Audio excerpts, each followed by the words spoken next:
Aron pagsiguro nga bituman ba sa lagda ang mga manindahay ug pabuto sa Dakbayan sa Lapu-Lapu, kadagkuan sa Lapu-Lapu City Fire District mipahigayon kini o surprise inspection. Si Luan Mirodina adunay live update. May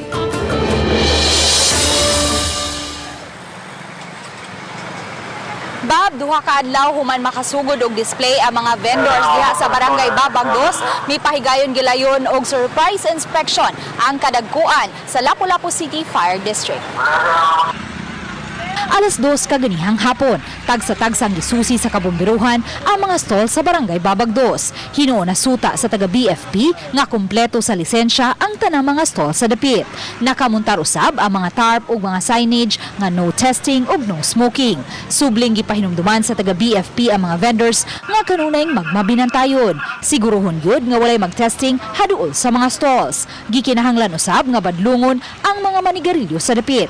Suka Disyembre 16 hangtod Disyembre 31 ang mga adlaw nga gitugutan ang mga vendor sa pabuto nga makapamaligya, higpit nga idili ang pagpanigarilyo gikan sa Barangay Kanhulaw hangtod na sa Babagdos ang mga dapit nga haduol sa mga stall sa pabuto.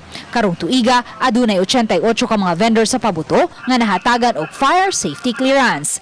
Samtang aniya usab ang mga emergency contact numbers sa nagkalain-laing fire station sa Lapu-Lapu. Bab, gipasalig sa kadagkuhan sa BFP nga magpadayon ng ilang monitoring sa dapit aron pagsiguro nga walay manindahay, nga walay clearance ang makapaninda sa dapit. Ug so far, Bab, mao kanang latest nga atong nahipos gikan dinhi sa gawas, Bab. thank you so much, May, sa imong live report.